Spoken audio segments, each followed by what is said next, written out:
An excerpt from this article, which I've linked below this video. I strongly recommend that you read the whole thing.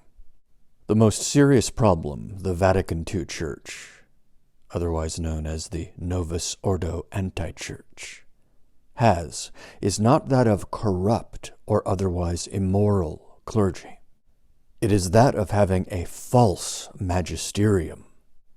The doctrines, laws, worship, sacramental rites, and canonized saints of the Vatican II Church are tainted by heresy or other pernicious error, impiety, blasphemy, sacrilege, and other things harmful to souls and detrimental to God's glory. By divine law, that is impossible, because the Catholic Church has been founded as the pillar and ground of the truth, 1 Timothy 3:15, and ark of salvation, and the gates of hell shall not prevail against it, Matthew 16:18. In other words, since the Novus Ordo Antichurch has manifestly defected, manifestly been overcome by hell, it cannot possibly be the actual Catholic Church, any more than 2 + 2 can possibly be 5. Even if the Pope, and a true Pope, were the most wicked man alive, the divine assistance God has promised to his Church would never allow him to pervert the Church's magisterium, invalidate the sacraments, impose impious laws, or declare public sinners as Catholic saints to be venerated by the faithful. What?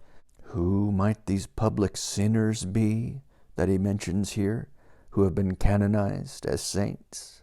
John Paul II, for example, who publicly kissed the Koran, who publicly sponsored the worship of idols at the Assisi 1986 event, and on and on and on. In short, it would be impossible for him to turn the ark of salvation into an ark of damnation. Now quoting from Pope Pius XII. The Pope has the divine promises. Even in his human weaknesses, he is invincible and unshakable. He is the messenger of truth and justice, the principle of the unity of the Church. His voice denounces errors, idolatries, superstitions. He condemns iniquities. He makes charity and virtue loved. Now, can you honestly say that that applies to Francis? Now again quoting from Pope Pius XII. Christ did not wish to exclude sinners from his Church. Hence, if some of her members are suffering from spiritual maladies, that is no reason why we should lessen our love for the Church, but rather a reason why we should increase our devotion to her members.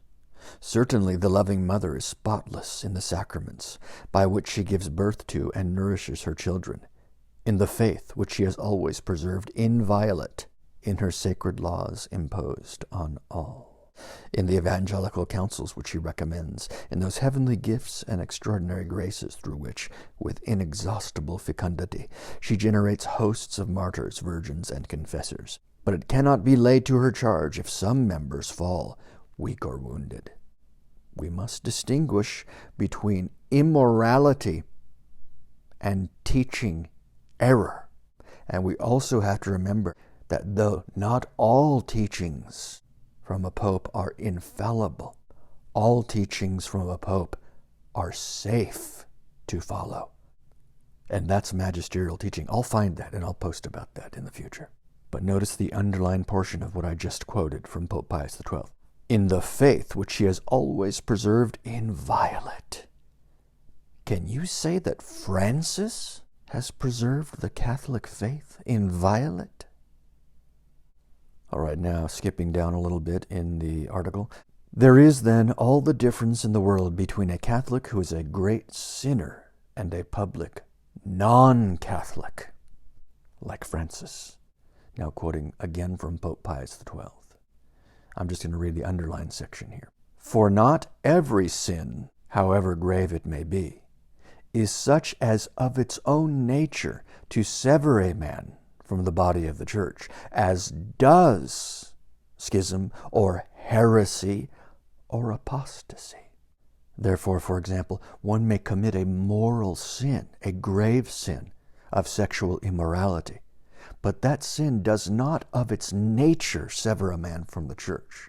However, what does of its very nature sever a man from the body of the church is schism or heresy or apostasy.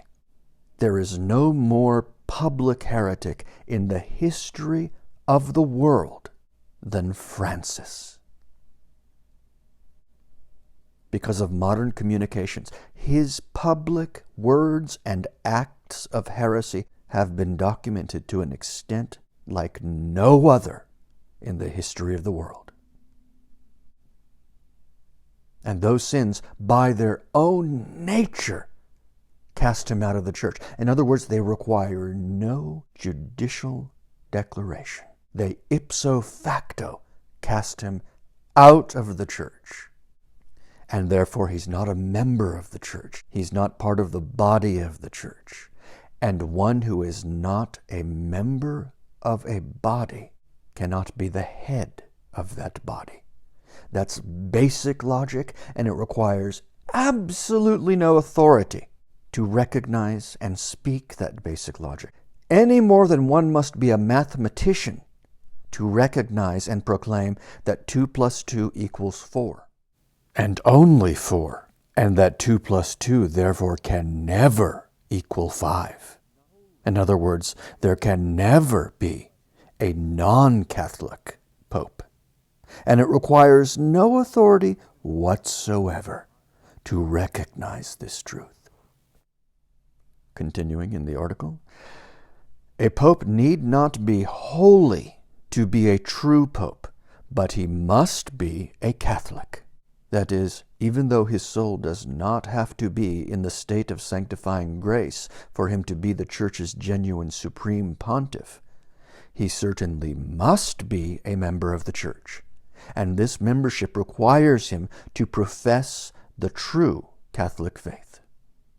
Now here, quoting again from Pope Pius XII, actually, only those are to be included as members of the Church who have been baptized and profess the true faith, and who have not been so unfortunate as to separate themselves from the unity of the body, or been excluded by legitimate authority for grave faults committed. Notice that part, separate themselves from the unity of the body by, for example, in the case of Francis, heresy. Returning to the article, that is what distinguishes the Vatican II Church, the Novus Ordo Antichurch, from the Catholic Church. It does not teach the Catholic faith, but a hodgepodge of modernism, indifferentism, liberalism, Gallicanism, and Protestantism. It imposes impious laws. It perverts the worship of God.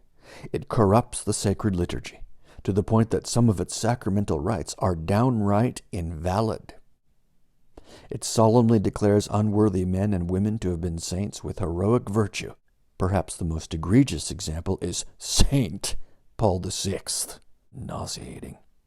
In short, in its official acts, regardless of the personal holiness of its clergy, the Vatican II Church leads souls to spiritual ruin. And even one who recognized these wolves in shepherd's clothing as actual popes said this. He called Vatican II World War III. Look at this.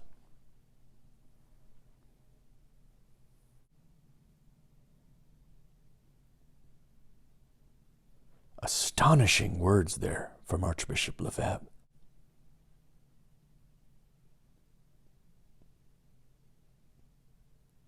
And it's words like this that cause me to believe, as I've stated in at least one other video, that the good Archbishop Marcel Lefebvre would now have fully admitted the reality that is upon us, the reality of the empty papal chair and the counterfeit church, because he already recognized the monstrosity of the Novus Ordo Antichurch, which he called the conciliar church. I believe that now if he were with us today, he would fully recognize the entire separateness of this Novus Ordo Antichurch from the actual Catholic Church. He would have recognized that there cannot be this monstrous Frankensteinian mixture of the actual Catholic Church and the anti-Catholic Church. And I think the anti-papacy of Francis would have indeed led him to fully recognize this by now. In any event, I strongly urge you to go below this video, read this full article, and explore the goldmine of other links I've provided. It's time to get real, really real, regardless of comfort. Nowhere in the gospel are we advised to seek comfort. Rather, we're told to take up our cross daily. And we're told, follow me, for I am the way, the truth, and the life. Seek truth, not comfort. The great apostasy is upon us, and our wishes that it weren't have no bearing whatsoever on reality.